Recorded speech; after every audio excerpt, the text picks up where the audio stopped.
Hey guys, welcome to another episode of R-Rated Christianity. Do not adjust your cameras. I'm back. Gone for 3 weeks. I'm back. So we're going to talk about a little bit tonight about the journey and justice. And I know Pastor David has a lot of questions and comments, and I'm not short of opinions. But welcome to the show again. You already know what you're doing here if you're watching. So thank you. It's an apologetics podcast. We're glad to have you. We like to defend the faith and just talk about issues and apply them to culture and politics and life and everything. And so today this is a topic near and dear to my heart: justice. And what does it mean? I will say this. I want to brag about Pastor David. You know, if I could think of a friend that is a bigger encourager than you in my life, I don't know if I'd come to a close second. David is just an encourager, and I'm embarrassing him. He didn't ask me to do this. He didn't know I was going to do this, but in private, I mean, this. I was going to say this bastard. Sorry, but you know what I meant. I meant that in a loving way. This dude drove to Corpus. First of all, he comes downtown when we're in the trial in October on that big police officer trial, and he's there multiple days, for hours, and then you were there during closing arguments. And for the verdict, you hung out with us while the jury deliberated, and then you drove to Corpus, and David drove to Corpus, watched closing arguments, and was hanging out with us while the jury deliberated for 7 hours. And so I just I want to thank you, brother. I mean, your constant encouragement off the air, on the air, private, public. I mean, you're a blessing, Daddy. You're a Barnabas to me. You're an encourager. You're a brother, and I wanted to thank you for that, brother. I mean that. Means the world. Thank you for having me. Yeah. Well, let's take over the show now. No, I'm just joking. I'm ready. I'm ready. I know you're ready. Well, justice. Well, you have an idea of justice. Your observations of watching the justice system. Pastor David is fascinated with the justice system. Yeah, it's unbelievable. And I think it's your biblical knowledge and your desire to understand God's justice. I mean, this guy is obsessed with the justice system. I mean, you watch legal situations, you watch trials, you follow trials, you ask good questions, and then you go out of your way to actually experience it. And you had some interesting observations when you watched different trials. And yeah, I thought you just did an unbelievable job. Let me throw that back over a little bit. I think I love the legal system, but I think maybe biased, but I think a lot of people would agree, and a lot of commentary would agree that nobody does it like you and Jason. And it was unbelievable to watch. I'm 2-2, so I need to keep coming. You've won 2. Yeah. You're going to be recruited to come to all of our closing arguments, at least for sure, and deliberations. But then, thank you. Well, let's talk about justice. I mean, let's talk about God's, because we have social justice, we have cultural justice, we have biblical justice, and for God, He just cares about justice. What does that mean? I mean, what does that mean? You don't have justice without truth. So we have to talk about truth and what that means. And this whole, different truth. Your truth is not my truth, and relative truth matters. There's objective truth out there. And there's a right and wrong. I mean, a lot of our justice system is predicated off of biblical principles. Proverbs 18:17, right, will say, and I say this in jury selection to prepare people for cross-examination. The first to speak in a lawsuit sounds correct until the cross-examination begins. You have the idea of taking an oath and promising to tell the truth. So help you God. Now, not all judges do that anymore, but I do. It's like, so help you God if you lie. And why is it a big deal to lie in a courtroom? Because Proverbs 6:16 says God hates lying. He hates lying. Read Proverbs 6:16. He hates deception because it's antithetical to His character. Knowing that God, that if somebody lies about somebody else, there can be ramifications, not only character assassination, but actual incarceration. And so for me, it matters to God that people don't lie. And bearing false witness, it's in Exodus, right? One of the 10 commandments. There's a lot of biblical principles of representation, going to your peers, understanding that there's going to be people meeting. I mean, you can go to Matthew 18:15 and get the idea of going to other people to listen to your grievance, like when there's a conflict in the church, and you go to people and try to resolve it after you go to the person individually. So you can bring these biblical principles into our justice system.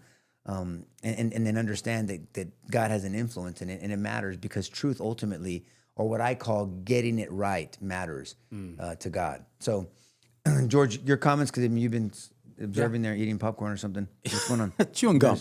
Chewing gum. I shouldn't be You've chewing been gum, talking right? for 3 weeks, I guess, when I was gone, so you're tired. You're like, you take over, take a break. No, it's good to have you back, brother. So I enjoy shutting up and listening. What a truly phenomenal trial. Unbelievable.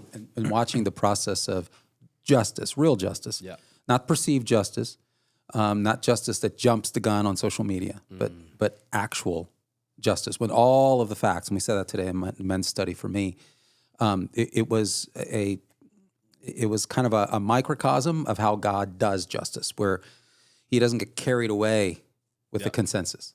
He doesn't get carried away with sort of the emotional temperature of an issue.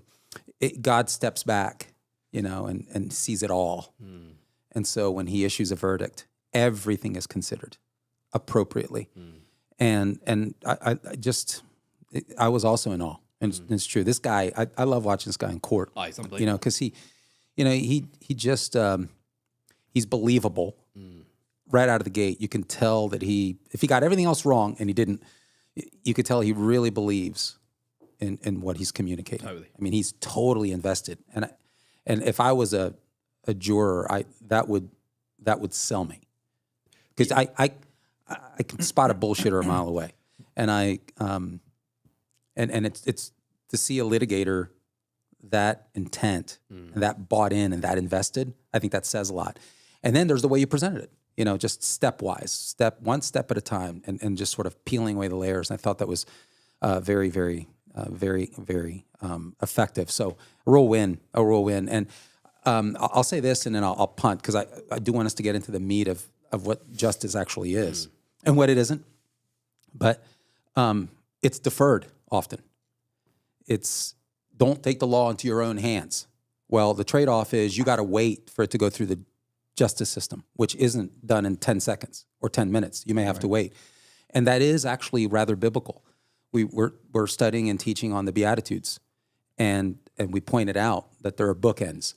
That the first beatitude says, "Blessed are the poor in spirit, for theirs is the kingdom of heaven." And then you skip over to the last one in verse 10 that says, "Blessed are those who are persecuted, for theirs is the kingdom of heaven." So there's these bookends, and in between there's a bunch of deferred gratification. There's a, hey, there will be future compensation for those of you who mourn, those of you who weep, for those of you who are thirsty and hungering for righteousness. That's all deferred. You need to be ready as a believer to wait on God. He gets to determine the how and the when. Yeah. Right? The only thing you get right now is you get to be a citizen of the kingdom when you recognize you're bankrupt, and you get to also be persecuted when you stand up for Christ. Everything in the middle is all I want future. Man, you're spot on. I want David to share his thoughts, but I want to say this. First of all, thank you both for your affirmations. It matters because you both matter in my life. But when I was asked, and I've said this multiple times in interviews, I don't feel like there's a winner in this trial. Not because it wasn't a just verdict, because it was a just verdict. It was the right verdict. Adrian was not guilty for what they accused him of. And he's not guilty of anything, but especially what he accused him of. But there are still families that were disappointed with that verdict. I mean, the way we said it in trial is the best way to describe it. The cascade of horror that happened in that day at Rob's Elementary is just pure depravity. I mean, from the pit of hell, that bastard, what he did to those babies, to those children, it was pure evil. He had thought he murdered his grandma and was rushing to the school because he was going to room 111. That was his homeroom when he was in 4th grade. A lot of context there. And he gets in a car accident. I brought that up in the Bible study this morning, right? And I think that car accident saved all those kids in that whole school. And if you don't mind, why do you say that? Because there's never been a mass shooting in a school that started with a car accident. So it threw these cops off. But for that car accident, Mr. Limones and Cody from the funeral home don't walk out there to think they're helping a person. Because, I mean, it's a car accident. It's not like a fender bender you saw. Yeah. I mean, it jumped and then goes into that ravine, that culvert. And then, man, for whatever reason, he didn't pass away. But when they go help him, they're like, "Oh, we got an accident. Oh, my God, oh, my God." And he starts shooting at them. They fall back. You can see it on the camera from the funeral home. And then they call, and then there's a 911 call, miscommunicated, by the way, from the 911 operator to the dispatch out there with the police officers to respond. But they're still notified. So they know that there's shooting near a school, and then there's someone running towards a school. Well, that gets Adrian and other officers to go. But for that accident, that animal drives in calmly, like most shooters do, because they don't want any attention, most mass shooters. and that door to that school was unlocked, which it should have been locked. That's another factor that was probably the most critical factor in this incident, in my humble opinion. And then the school individual classrooms were not locked, and they should have been locked.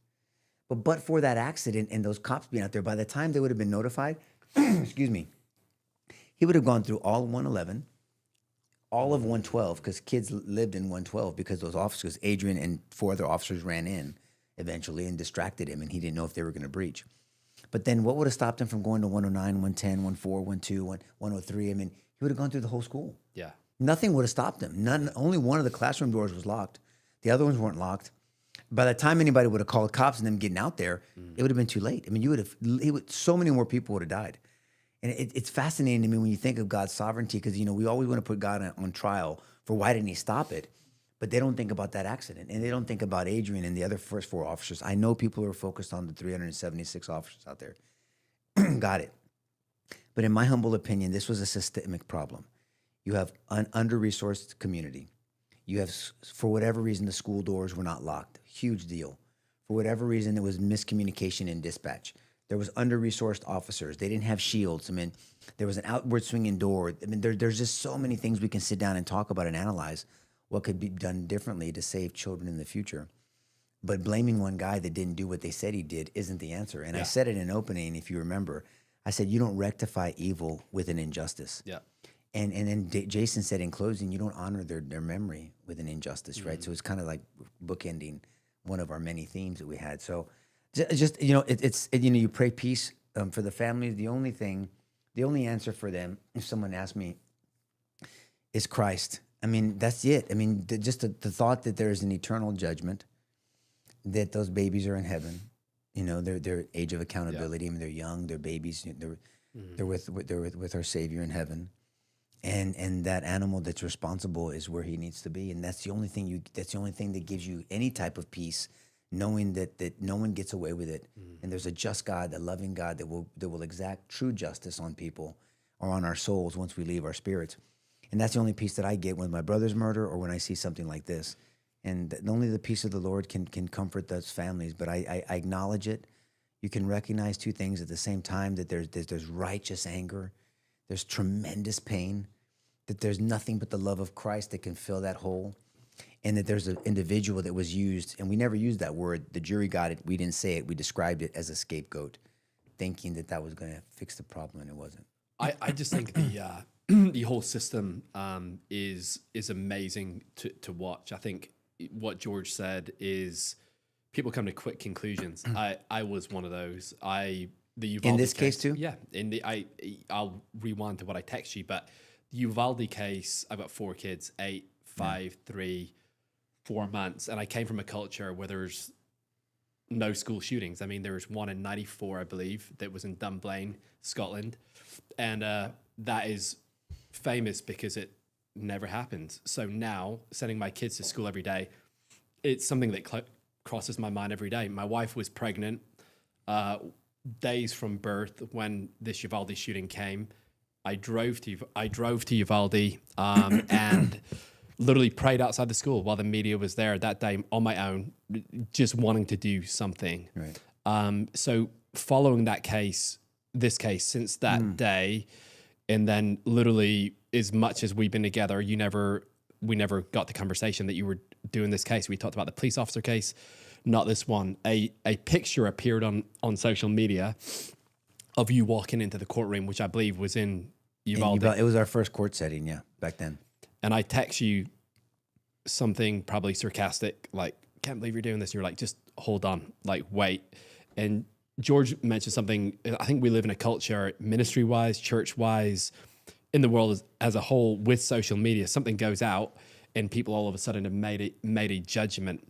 I think as we went through this case and you and your team did what you did, what was really interesting, Nico, is even in the courtroom that night, because we had done closing arguments, we went back to the Airbnb, we'd hung out.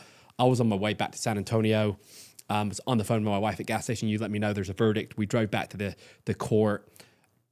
I can't speak for those families, but I can say I don't think there was no shock in the room. And that spoke to me more than anything in the case. Here's, in my opinion, there was no shock in the room. Why? because I think the truth had been spoken. And can you speak to that a little bit on in real justice, if you will? I've got John 8:31-32, famous scripture. You know the truth, and the truth will set you free. Will set you free. In real justice, it's not just emotion, but there's got to actually be truth. And that's what I watched you do. I think, what was it, 11 days?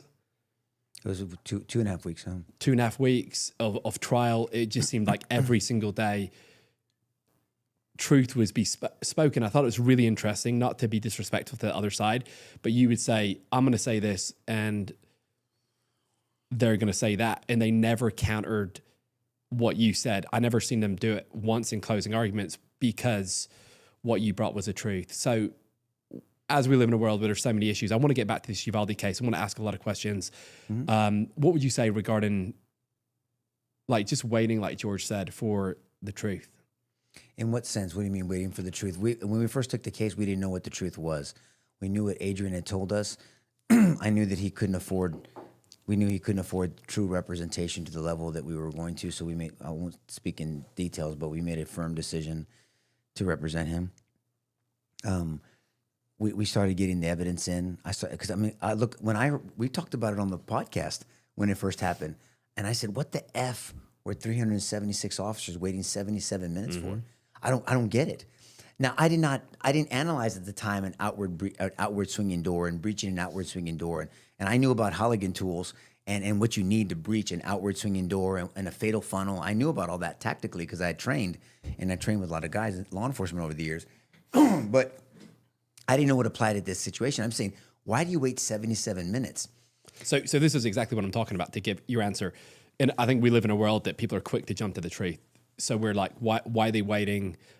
We spoke about washing the hands of the cop, washing their hands with, you can give context to that. Texting on the phone, we've talked about all that. I'm as bad as anybody for jumping to conclusions in this case of why stuff should have been different. But when you hear the truth and you get context, I'll give you an example about so just for people's context, there was a sanitizer situation where the officer is in the hallway. It's a well-known video. And everybody, and the officer is using sanitizer. I'm on this podcast, a court watch podcast with these two lawyers. And they were very complimentary, and I was very humbled by it. And so we were talking about the strategy and the trial and the cross-examinations and all the different aspects of the trial. And they go, but it just still, I can never get this image out of my mind of that officer with and that sanitizer at that moment, why you're worried about your hands. And I go, can I give you some context to that? And he says, sure, please do. And I said, moments before that time, that video was shown, everybody was told, we're about to breach, and there's injured kids in there. He was a medic and a police officer. If you look at the video behind it, everybody's putting on gloves. There wasn't gloves for him. He puts sanitizer on his hands because he's about to touch open wounds, and he's worried about infection. You should have seen their face. And people are like, oh, shit. I mean, and this is my point. There's a phrase I say to every client. I say, I believe none of what I read and only half of what I see until I get full context. And to George's point earlier, God reaches justice because he has full context. Yeah. He has context of our heart, our mind, our soul, what this will affect, how it will affect generations, how my brother's murdered on August 15th, 1996 at 2:14 in the morning, how it affected today, how it's affected my children, how it will affect my grandchildren, because the destiny of the family trajectory was different. If Mike doesn't pass away on August 15th, 1996, does Nico LaHood pass away 10 years later because I wasn't changing my life? Am I in prison? What am I doing? I mean, I was arrested for selling drugs 2 years before Mike passed away. I mean, we don't. And my kids aren't born. I'm not married to Davi. There's a different family. She has a different life. Is she alive? Is she somewhere she wouldn't have been? I mean, we can play this chess game, and God's playing this eternal chess game as He tells to Job, "Where were you when I was setting all the stars and I was doing all this?" In Job 38, where were you when I was doing this? And He's dressing down Job, because there's been many times in my life where I said, "Lord, why? Though you slay me, I'm going to still worship you. I came into this world naked. I'm going to leave this world naked. The Lord gives, the Lord takes away. Blessed be the name of the Lord." And that's what the Christ follower comes to, this total submission, knowing that God is sovereign and that His character is good. And everything He does is good. And I might not understand it because I'm playing like this and He's playing like this in eternity. And that's where you just have to, I rest in His character and His wisdom. That's it. I rest in His character and His wisdom for me. I don't know if that answered your question. I went on to a damn sermon. Well, Sorry. No, I think it's good. I was going to say that there's this, this deferred compensation concept. But let me back up to our introduction where we brought in some of the Beatitude stuff and what you just asked, and then how Nico set it up. This idea of waiting for the truth. How long did Adrian wait for them? 3 years. Yeah, that's a long time to be called a coward, a monster, and a monster. I mean, it's horrific. But he had to go through a process, and so I think that when people react with outrage, and they issue a verdict, there's something holy in that, in a sense that's that natural law that Paul talks about resides in every human being. It's that universal moral law that God has impressed upon the minds and consciences of human beings. This is why he concludes Romans 1:18-23, you're without excuse. Oops. So there's a sense in which that we're made in his image. We want to see justice. We're outraged by that kind of evil. And then there's the part where we depart from God, and that is that we are willing to issue a verdict without having all the information. And God's not going to do that. And so he's willing to take his time. And for us who don't live very long, I mean, justice can go past multiple generations before you actually see justice. It may not be in a week. It may not be in a month. That's good. In this particular case, it was 3 years. Thank goodness. It's probably 3 years too long. But I mean, you got to step back and ask the question, what did God achieve in those 3 years that he couldn't have accomplished in 3 minutes? Or that he couldn't have accomplished in 3 weeks? And so then we got to step back and say, God has a right to do that. And what sort of wholesome things, what sort of redemptive things did he achieve? Jesus accomplished a lot in 3 years. So when we're filled with pain and agony, it's hard for us to process things in those terms. But when you look at the Beatitudes, they're actually set up that way. So citizenship and persecution are the only things that we get, that we are guaranteed now. And in the middle, blessed are the mourn, for they will be comforted. Better to the meek, for they will inherit the earth. Blessed are those who are hunger and thirst for righteousness. Adrian, for he will be filled. Blessed are those who are pure in heart, for they will see God. Blessed are the peacemakers, for they will be called children of God. So everything in the middle that you're sort of suffering from, and there's this hunger and desire, this sort of deferred compensation, it takes time. Will it happen in my lifetime? Man, I sure hope so, because I'm suffering. But there's no guarantee of that. Now, why is that? Is God a masochist? Of course not. The reality is he has to work with human beings who frankly don't give a crap about the truth. And so it takes time. It takes time to weed through in a broken system with broken human beings. The justice system, as wonderful as it is, it's filled with opportunistic human beings. Sure. Yeah. I mean, this dude didn't hold back on the prosecution. No.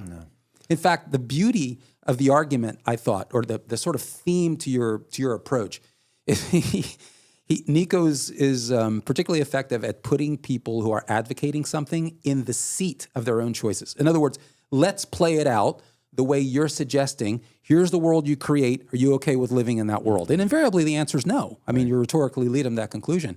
And I think people are impacted by that. Yeah. And so how do I prevent that gross outcome that I thought I wanted, but I actually don't? Well, there's a right way to do this. And there's a just and righteous way to do it. And I'll say this point and I'll shut up. The Bible doesn't distinguish between justice and righteousness. Go more into that. They're the exact same term. So in both the Hebrew and the Greek language, tzedek, which means justice, is translated justice and righteousness. There's no daylight between the two. Remember, this is the perspective here is this is an offshoot of God's character. Forget all about your assumptions about justice and righteousness. The Bible sees justice and righteousness as the same thing. In the Greek, I think it's diakos. It's the same thing. Whether it sees justice and just and righteousness and righteous, they're translated the exact same way. Same thing. Yeah. Now that's true of God, but it's not true of us, because we have our own view of justice, and then we pick and choose how we live out that justice. God's consistent. There's no daylight between those two, and so there's a lot to learn here, and you can literally see proclamations about justice and about humanity and the human condition all play out in a court of law. That's why I think it's so impactful to people. And since you're talking about the murder of 19 precious souls, it really hits home. And if you're a parent, my goodness, it'll keep you up at night. So there's so much to learn here. But I don't know. You could have 10 sermons on this. What are you saying, Nico, on in a legal standpoint, or from what you saw in the courtroom? As a dad, George just said it'll keep you up at night. It is just being transparent, my greatest fear. And I think it's most parents' greatest fear. What can we do to stop these things happening? Or do you think it's just going to be part of our culture? Well, it's a couple of things. Number one, I think it's that the church needs to get bolder in getting involved in society. I mean, these are hard issues. I never blame an object for the behavior of the person holding the object. I mean, a gun by itself will never hurt anybody. I mean, Cain killed Abel with what? Not a gun, a rock. It wasn't about the rock. It's about the heart. So now, do we still need some responsible gun ownership? Absolutely. And look, you're not going to get a stronger Second Amendment dude than me. But I still believe, I think there's a distinction between an 18-year-old can buy a deer rifle, a shotgun, a long rifle, can't buy a handgun, which is interesting, but can buy an AR-15. I have questions about that. I wouldn't trust them. But a handgun and a 21 to buy a handgun, 18 to buy a rifle to include an AR-15. But an AR-15 and a handgun is the same thing according to... Well, according to Ranger Hill, but no. But to reality, an AR-15 is a more deadly weapon, so I don't understand. It doesn't make any sense. It's not logically consistent to me. When as George knows, I always say this, play it out. It's not. So that's just me. That's my humble opinion. Again, strongest Second Amendment dude. I mean, but that's... So there's issues like that, but this guy bought it legally. That's another issue. But if it was that, he would have found some other way, driven over kids in a play. He could have waited for them to be in a playground, use the vehicle like they do in Europe, and run over people with cars. You're going to ban cars now. So that's one issue. But then you have to think about, what can the school do with law enforcement to train properly, give them the resources, have locked doors? Look, the bottom line is this. If I can think of anything that could have changed, it's that door being locked. Either one of them, but at least the building door. The building door was unlocked, and then the individual classrooms, making bulletproof doors. There's new things coming out where they can fold these little bulletproof rooms where they fold out, and then they get in the corner, and everybody hunkers down in there, and then they lock it in. Is that resource like that's all money? Yeah. That's all money issue. Have armed guards. Have an armed police officer at every school. This school, Rob, did not have a designated police officer design. Because Adrian wasn't even assigned to that school. He responded to the call. He's assigned to the high school. There's so many things that were not true out there that it incensed me what I thought, and I always have to apologize to a jury for my passion. I think they saw one thing that a lot of people noticed is how we treated the witnesses. We were very, because it was genuine. I mean, we felt for them. I was in line when I said in closing arguments that Jason, who's a big burly dude, I mean, hell of a trial lawyer, but he went home that first weekend and wept in his children's chest. He wept in his. I mean, he goes, I've never cried that hard, and I don't know how long. He wept in his children because it's heartbreaking. The videos and the pictures we saw will stain your brain. And I've seen a lot of stuff. This was the worst I've ever seen. And I too think the same way, and that's why I pray over my children. Numbers 6:24. May the Lord bless you and keep you, and make His face shine upon you, and be gracious to you. May He turn His face towards you and grant you peace and divine protection. They all know to come for the blessing, but if God says that blessing was good, but today it's going to be a different way, then I have to say, okay, Lord. That's all you can do. You can pray, you can live, you can teach, you can train, you can do all the things you can do, and then you just have to trust in the end and say, your ways are higher than my ways, right? Isaiah 1. So I think it's a hard issue. I think there's too much division. I think the church is, and you know how I feel about this, I think the church is too hesitant and has been neutered into talking about issues of society, dare I say political issues, just issues that happen to be political, but wade into these murky waters. Walk on the heart. Be practical about your teaching. Be bold about your teaching. Not you, I mean in general. No, I get it. I mean, I don't know if you can do anything to stop this animal. I mean, there was something very wrong with this guy. He was depraved. He was evil. It didn't come up in trial, but I will tell you what we had to deal with amongst the other horrific images and videos. This animal took blood and wrote LOL on the board with one of the kids' blood. I mean, that's just a different level of evil. I mean, took the kid's blood and put LOL, And so what do you do with that? I mean, I don't know. I mean, you can look at SSRI drugs, selective serotonin reuptake inhibitors, this overdiagnosis of of mental issues and over labeling of mental issues and right away trying to medicate them. I mean, you can have ADHD or have whatever the deal, and they give you Ritalin and this, that, and the other, and all these SSRI drugs, and look at the studies of how many mass shootings were done by people on SSRI drugs. I mean, so there's a whole, but this shooter was identified in high school as someone who might be a school shooter, but nobody did anything about it. They didn't put him in the system. You can abuse anything, right? Some people argue that they over-abuse and they over-put people in the system and label them, and here's something that under-do. So you're damned if you do, damned if you don't. Here's the irony. Now there's law enforcement. Sorry, there's a big problem, right? Now, the trial that you saw in October with those 3 officers, they were accused for what? For using too much force. They were wrong, and thank God we got the verdict.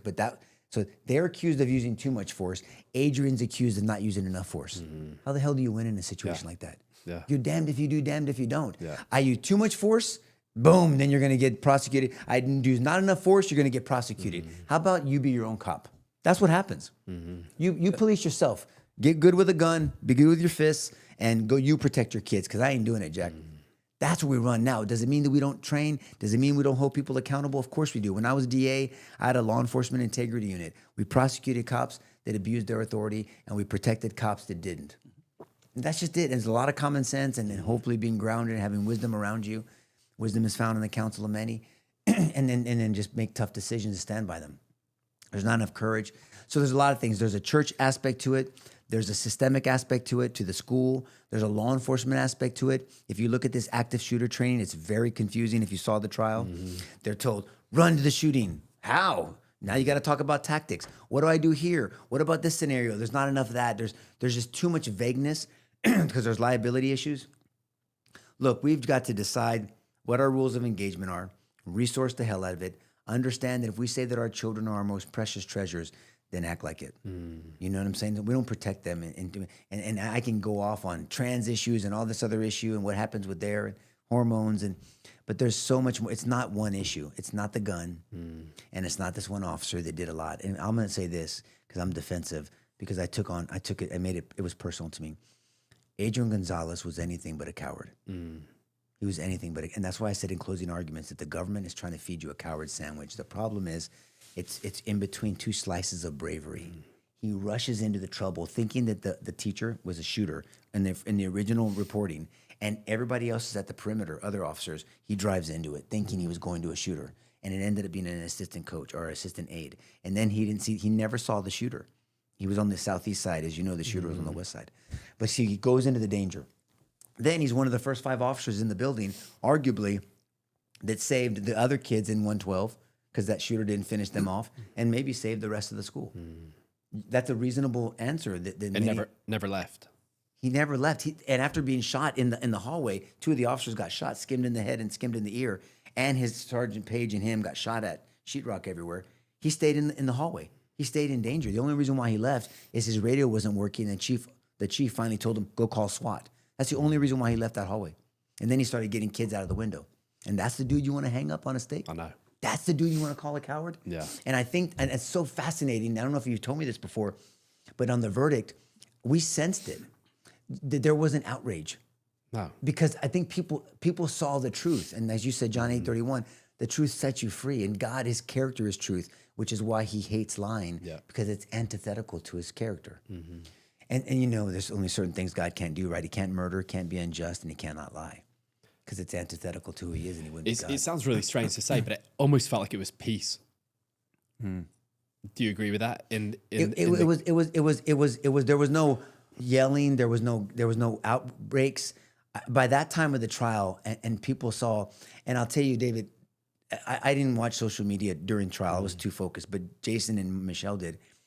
I went back. I did go back after and look at stuff because it was over by that time. But you see people towards the beginning and especially the middle of the trial where people were saying, I fully went into this trial wanting this dude convicted, and I wanted his head. And I found myself praying for an acquittal, for not guilty, because it's like, oh shit, this isn't what I thought it was. Or at least not towards this guy. This dude is not the one. Why him? Out of all these people, you have to go through. That's why I said in closing arguments, the government has to come up here and tell you to ignore all this stuff to get to Adrian at the bottom of the totem pole.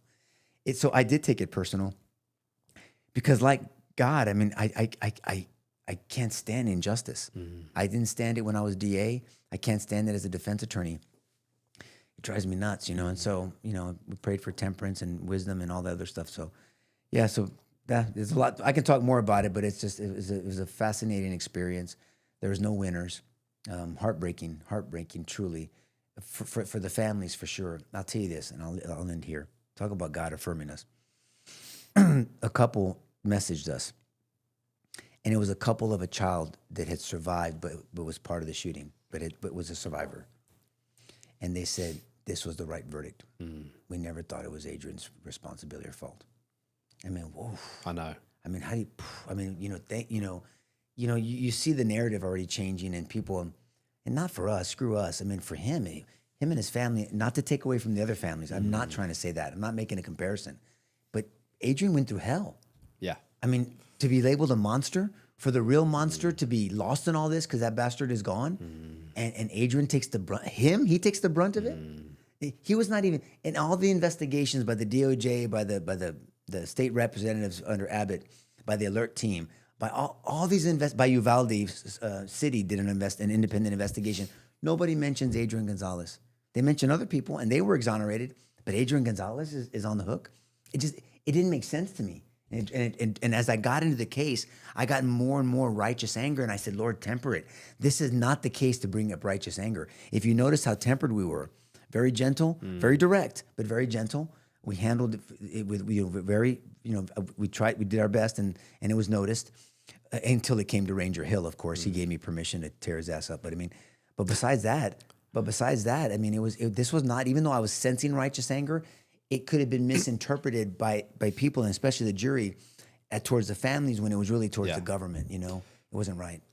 I think that you can fix all of the practical things, which should be fixed, the pragmatic things, making sure you have better processes and procedures. I mean, door wasn't locked. That's inconceivable to me. It would be incalculable as a parent to consider that my child might be alive if that door was. I mean, just something that simple. It's breathtaking. But for all the time that we spend on that and that we shore those up, it'll never really solve the problem, right? Because we know that at the end of the day, it's a spiritual problem. Yeah. And we know that Christian ethics have not been the default in American culture for a long time, but they used to be. And I don't know that it's a one-for-one, but it's pretty correlative. You can go back to when Christian ethics were in fact central to our ethos and our conscience in society. And yeah, you could probably literally go back to 1962 when prayer removed from schools. I mean, I want to know where the school shootings were. Really, what was the level of shooting back then? Do you have any? No, people used to take rifles to school. They had shooting clubs. Precipitous drop. You had 22s and shotguns. Remember when I was growing up? I'm old enough to where you had gun racks, and you had your truck, and you had a rack, and you put your rifle on your rack. It was either, remember Marcelo? It was either a 22 or a shotgun, and you drive around with just a gun open in a gun rack, and just drive around with it. And they had shooting clubs. You had shooting clubs. You had firearms in schools. It wasn't an issue. Yeah, the idea of somebody coming through and literally executing people with a rifle, with a gun, nobody's even shocked inconceivable. No. I mean, it's a precipitous drop, and so I think the church, going back to Nico's first point, I think that's foundational. And we have to park there. And we've spoken in here many, many times, just survey after survey after survey, depending on, I mean, they can't all be wrong. I mean, Pew Research and Barna and Gallup and Arizona State University with the Cultural Research Center, they can't all be wrong. And there's been a significant drop in a number of people who identify themselves with the Christian faith. But there's also been a ridiculous drop in a number of people who are actually biblically literate, people who actually have a biblical worldview. That number's in the basement, literally the basement. You're 2%, 4%, and 6%, depending on the age demographic. Yeah. A biblical worldview. No, totally. That's breathtaking. The idea there's no consequences for that. Yeah. And then, so what do you see at the same time? You see just a seismic increase in the number of people who are identifying themselves as spiritual but not Christian. The nuns, if you will, the NONEs. I mean, it's over 33% now. That's a crazy number. And so Wow. That's issue one. I think issue two follows behind it. The church has a responsibility, right? It has opportunities and it has responsibilities to articulate the substance behind our convictions on two big issues. It seems to me we've talked a lot about really a decline in sexual ethics, but also a decline in the value of human life. And it occurs to me, this is a huge barn door opening to go back to Genesis 3 and talk about what sin is, and talk about what happened between man and woman when they embarked on a life of disobedience and rejection of the King of the universe. And death ensued. And I always remind people, so why is it that death was the result? Well, because they rejected the source of life. And when you reject your source of life, the obvious conclusion is death. And so you started seeing an immediate death to their relationship. So their bond, that marital bond became immediately strained. And then you get into Genesis chapter 4. And what are the two immediate societal consequences? The first one was just a total corruption of biblical sexuality. You see it in Genesis chapter 4. And then the next is a precipitous increase in murder. There's a casual view of the value of human life. And it gets worse in Genesis chapter 5. And what happens at the beginning of Genesis chapter 6? God said it got so bad. And he rhetorically says that he became sorry that he made humankind. So this has a wonderful, it seems to me it's a wonderful opportunity for the church to come back and say, look, there are immediate consequences. And we've seen it since the beginning of human history. There are consequences for rejecting God's law. For rejecting how God sees people, how he sees their relationships. There's, and this getting back to justice, there's a prescription, there's legislative justice, or something called the law in the scripture, a moral law, which prescribes. It prescribes for people what the standards of righteousness are. And why is that? Because he's trying to protect people from themselves, from their worst impulses. And so those fall out of his character. And so it's a wonderful opportunity to talk about how God cares about justice and how he's a loving God and how he's a kind God, and that what he's after is order in society, and that if we take a very different path, we're going to end up with chaos and destruction and guilt and alienation and shame and bondage and corruption. And so you can literally see it. And this is an opportunity for the church to come back to that. And I just think that we need to grab that responsibility by the balls, and we need to start seeing it from pulpits. We need to start seeing it in what they call small groups in church, but really get into the substance where you don't just come and hang out with people, but get into the substance of teaching on these things. But man, there's principle after principle after principle, and we don't talk enough about sin. Why don't we like sin? And I detest sin because it destroys people. What were you gonna say? God detests sin. No, I think it's good what he's saying. I think that the local church the tide has shifted though. I think in my opinion, since 2020, there's a positive change in the pulpit, in my opinion, at least in my close circle. In what sense? Like, I just think what changed, and what do you think caused it? I think that we tried the silent, have this conversation one-on-one, not off the pulpit, grow our church, afraid to lose people. I think those days are over. At least they are in Refuge Church. I know they are in many circles. And I mean, if we were going back 8 years, George, when we launched church, we were a very seeker-friendly church, and it just didn't work. I mean, explain to people what that is. Not everybody knows what seeker-friendly is. Seeker-friendly is you just stay away from anything that might be offensive. It's easy to write a sermon that people are going to clap you in the back and say that's the best sermon I've ever heard, because you tell people what they want to hear. And I'm not saying we went in and didn't speak the Bible. I am saying the conviction of the Holy Spirit came upon me that we've got to get bolder, and God used you mightily in that. I'm not alone in that, though. I sit in pastors' groups often where I think I've had to repent for being silent at the pulpit on things that I knew that I should have spoke to, that I stayed silent on, and it would keep me up at night. Now I can go to bed and sleep at peace. And you may lose people, but it hasn't worked that way. I was afraid of losing people when I got into this boldness, and church is bigger and better than it's ever been. Amen. People are hungry for the truth. They're hungry. They're starving for authenticity. Yeah. And they're starving for leadership. And if they can't, I remember the first episode we had, Saulo? I said, whatever the church avoids, the enemy invades. Totally. And it's the truth. And the devil's like, yeah, Pastor, don't talk about this. I'll take it. So people go, Pastor, oh no. Church, huh? World? I mean, the world said, yeah, I'll take it for you. And they start, and it's about the definitions and the defining things and understanding things and setting the standard and setting the moral compass, the definitions of good and bad and evil and all this other stuff.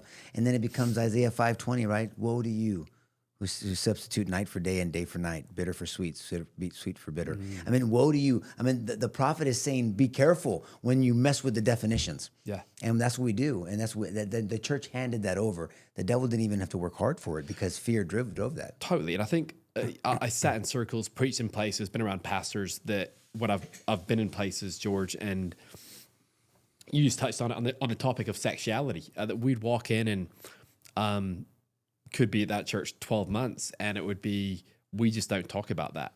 Well, the reality is 12 months down the line, these people are still living the same lifestyles and they don't even know that it's wrong because like you said, we're not reading our Bibles. And if we're not getting it from the pulpit, many people are not even, sadly, but many people are not picking up their Bibles on a Monday through Saturday, which is another topic on itself. Yeah.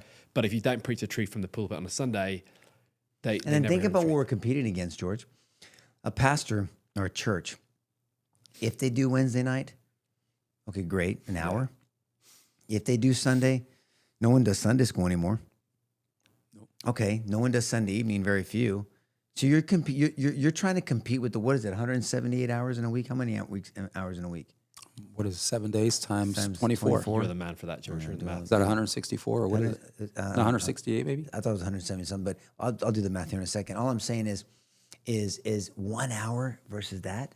Yeah. You can't compete.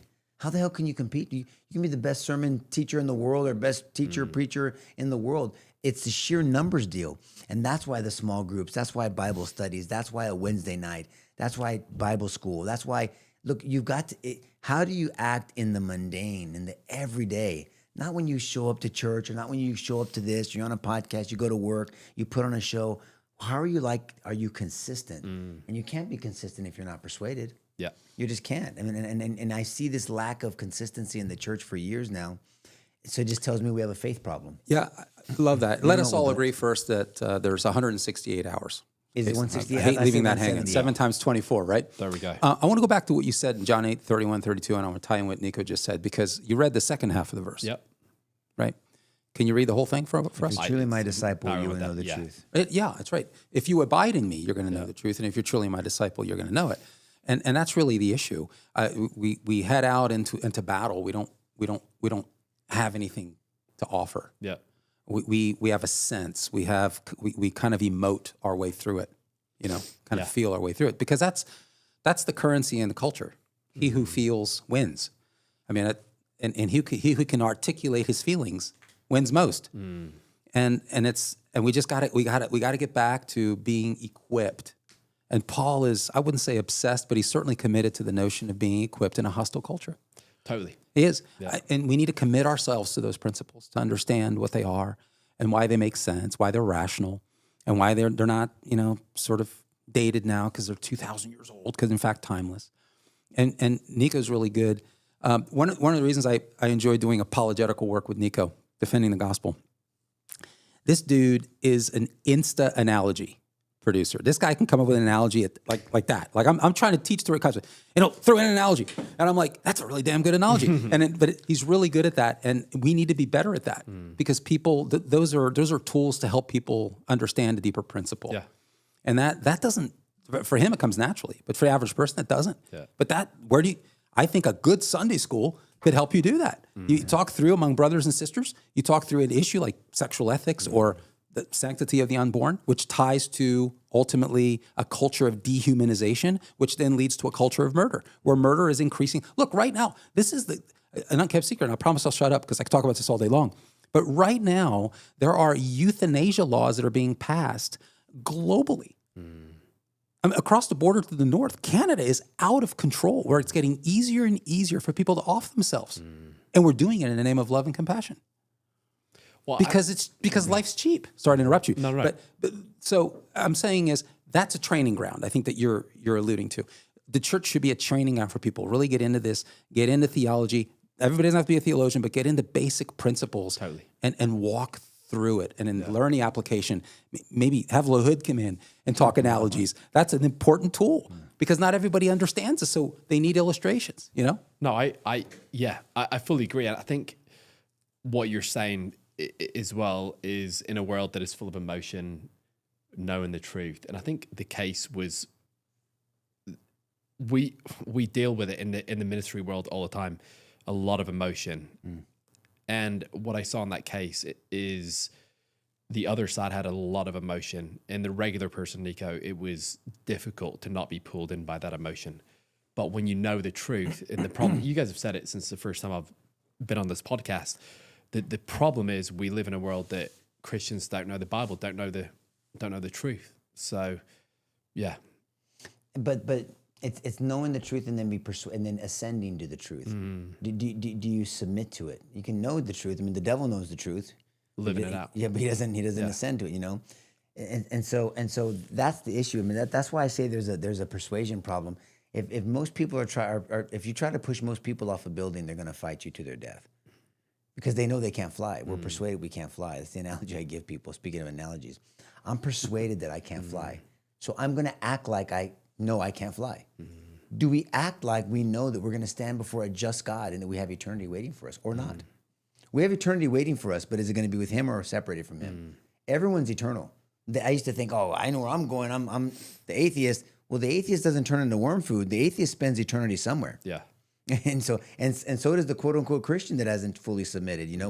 Why do you call me Lord, Lord, and not do what I say? Is away from me, you evildoer. I never knew you. But didn't I do all these things in your name? Didn't I baptize in your name, prophesy in your name? Didn't I perform miracles in your name? Signs and wonders, sorry. And he goes, away from me, you evildoer. I never knew you. Okay, well then it's something deeper then. There's a relationship, there's a level of persuasion. There's a level of submission that you give to Christ, and then you act like it. Again, it's not perfection. I mean, you had 12 Mama Lukes that hung around Jesus for 3 years, and they were broken asses. So I'm in good company, and it gives me hope. By the way, Elijah, all these flawed people that God used, but at some point they bought in to their death. At some point they said, "I'm fully persuaded that I'm going to die the way my Savior died," and we're worried about being canceled on this stupid shit. We're worried about this. It's not even like it is in other countries. I mean, where would we be, the 4% or whatever it is that's biblically minded in this country, all right, from the church? What would it be if there was true persecution for following Christ? Yeah. And so it's a discipleship question. So we need to stay. Nico always says, I don't care about convictions. I care about justice at the end of the day. Well, we should care less about conversions and more about discipleship because we don't really know what we're dealing with. So, hey, there were 2,000 people who gave their lives to Christ. Everybody's like, yay! And I don't want to be a killjoy, but I admit, why is it that at this point in this day and age, like 40 years ago, I would have been jumping up and down. Today, I'm like, Lord, am I messed up because I can't instantly rejoice over something like that? Because what does that even mean? I mean, there's very little agreement. And it didn't used to be a huge point of debate. What is a conversion? What does it mean? Most people need to place your faith and trust in the Lord Jesus Christ. The Lord Jesus Christ. Place your faith and trust. It's about surrender, right? It's not just about knowing that God exists. It's not just about believing the gospel, but truly surrendering yourself. And when you talk about the average conversion experience, I guess what I'm saying is, I know there's legitimate ones. Of course there are. There's churches in this area that are doing amazing work. I know that. Refuge being one of them. But, you know churches like that. You're one of those churches. CBC, Hillside Fellowship. I mean, we can name a few. But globally, my worry, because all of these data points aren't wrong. I still think So I worry. We've still got major issues at Refuge with discipleship. We've got to be better, and it's on our radar. It's not a case of not being aware of it. I think it's very valid. We live in a world that we're judged by numbers. So you see those 2,000 people got saved, X amount of people got baptized. All those things matter, but I do agree with you. It's like, what does that data really mean? Nico, on that point, Jesus didn't talk in terms of conversions. He could have. There was a word for that. He talked in terms of disciples. He cared about disciples. And even in the beginning of John chapter 8, verse 31, he says, if you hold to my teaching, then you will be my disciples. Truth is in you, you're going to know the truth, and the truth will set you free. So it's about holding to teaching, consistency. First of all, that teaching is a set of truths, and then you're committed to it. How do I know somebody's committed to something? I mean, over Matthew time, 28:19, the Great Commission. Yeah. Going to all nations, making disciples of all men, teaching them to obey all that I've commanded, baptizing them in the name of His Father, Son, teaching disciples, teaching. I mean, all that. I mean, think about that. He didn't talk about conversions. I mean, to your point, George, it's discipleship, making students, someone that's hungry. I love in the Beatitudes this hunger, this thirst for righteousness, God's definition of righteousness. because he's defining what does it mean to be a true citizen in God's kingdom. He's not interested in volume. He's interested in quality. You just get the sense that if this is authentic, they'll come. They'll come. Don't worry about the volume. I mean, is it better to have 1,000 conversions or 10 disciples? Well, the whole falling away from the church, falling away from your faith, falling away, backslide. I mean, backsliding is one thing, but for someone that says they were a Christian and they're no longer a Christian, there's just no way. The deconstruction. Yeah, of the there's faith, just no yeah. way. There's no way you're never gonna convince me that I can fly, not without some type of quaaludes or drugs or whatever to secretly drug me. You're just not gonna do it. I'm all in that I can't fly, so I act as such. I'm all in that Jesus Christ was real, that He walked this earth, that He's God incarnate, that He died for my sins, and that He's the only way to heaven. So I hope I act as such, not perfectly because I'm broken, but I act as such. I don't think that Jesus Christ is Lord. Now I don't think He's Lord anymore. How'd that happen? Yeah. I mean, you never thought He was Lord in the first place, Jack. Yeah. You got caught up in the emotion or whatever, and like the Beatles, and you threw your underwear on the stage or some shit, but you didn't think He was Lord. You didn't. There's no way. I think we spent 5 weeks on R-Rated here. You can go back. You like that one? Nico and I were going back and forth just on the concept of justification, salvation. What does it mean to be saved? What did Jesus achieve on the cross? Like if you're a believer and you're a disciple, you should be able to articulate that. What did Jesus do for you? And people automatically start talking about these sort of loosely connected personal experiences. But what did He actually do? What was His job description? What did He do? What does it mean to be saved? Can you explain that? What did He do on the cross? What did He achieve for you? So I think that's at the level that I think we need to be equipping, right? I think that's why things like R-rated are so vital, though. It might just feel like you're behind a microphone, but people are watching, listening, and it's helping. If you're saying volume, it's helping guys like myself, many other pastors that are watching. So thanks, well brother. done, We thank you. always appreciate your affirmation. Yeah. Look, yeah, you're doing great work, Daddy, and I love your hunger for truth. I love your hunger, your humility, your boldness. I mean, I've walked with you for years now, and I've had first row seating to his growth and His boldness and your confidence. I mean, it's been beautiful to. I mean, as a brother who's cheering you on, who's hopefully your Barnabas too. And cheering you on. I mean, it's been great, and I think your church is blessed for it. I know your wife is blessed for it. Your children will be blessed for it. But you've been asked to steward, and you've been entrusted to steward a flock, and that's a big responsibility. And you got to answer to God for that. Scripture 100%. talks about that you're held accountable a little higher than others, and so I think you're stewarding it well. I do. I mean that sincerely. So. Thanks, Can I guys. say this before we Say end? what you want. If there's one thing that spoke to me during the trial, in a very difficult setting, is you said about your brother being murdered. I think you spoke about that during the trial. It was very obvious, and I think to the jury and to the courtroom, of you had a genuine love for the families that were sitting in the room. And I think if anything, I think I told Jackie on the way home, or I might have told Jeff, who was with me, but that spoke to me more than anything, because it wasn't just about winning the case. You genuinely loved and cared about what they were going through, and it was really powerful to see God use you in that setting. Well, thank you. It's true. I mean, when I meant every word I said. I mean, I'm a lot of things, but I'm not fake, and so it was genuine. And I wanted them to feel that, and I wanted them to know it wasn't us versus you. I picked up a crying mom off of a driveway. I mean, for me, I shared this with them, and I shared this with you. You know this. I mean, I washed my brother's blood off my driveway with my pop. I saw my pop cry for the first time because he couldn't control it because Mike Jr. was passed in his driveway. And the stain after bleach, you bleach the blood off of a driveway, and then you have a bleach stain on your driveway, and what was there, blood. When I walked through that school, when we went to Whitney, we had to walk through the school. you just knew there was death in this place. I mean, this is great. I mean, I had already seen the videos, so I was envisioning this horror show there, and it was horrible. And you think to yourself, how do you answer this? What do you do with this level of evil and depravity? And the only answer is Christ, Jesus. The only answer is this hope of eternity and glory with Him. That you can't deal with it any other way, And so thank you for saying that, because I did feel for them. I mean, it weighed on me. It was a heavy case, and I've dealt with a lot of heavy situations, but this one was the biggest one.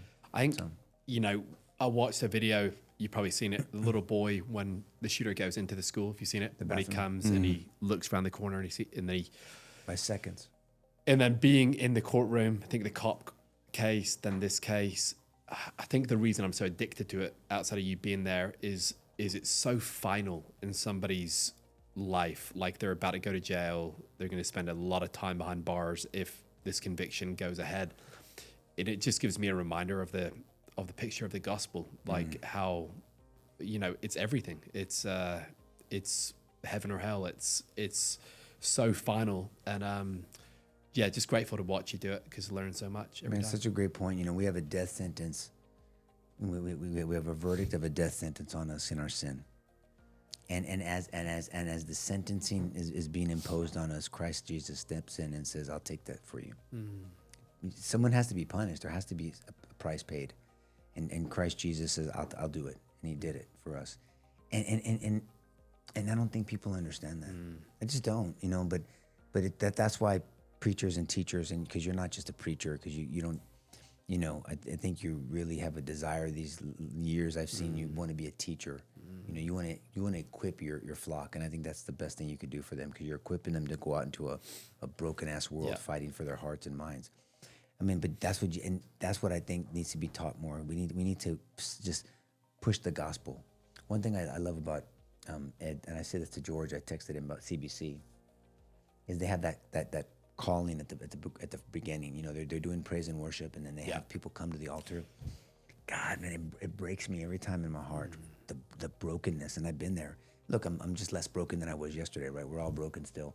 But I went through a season in my life where I was deeply broken after my brother passed away. I was angry, I was hurt, I wasn't saved. And I think back, and it doesn't, it weighs on me. I guess why I'm so passionate about introducing people to Jesus. If God's will was different, and it was me that was supposed to leave this earth on August 15th, 1996 at 2:14 in the morning, you would not see me in heaven. You wouldn't have seen me in heaven. And that's a big deal to me. But for whatever reason, for God's infinite grace and mercy, He chose me to stay on this earth. And so I don't want to waste it. I want to serve Him. I want to do it boldly.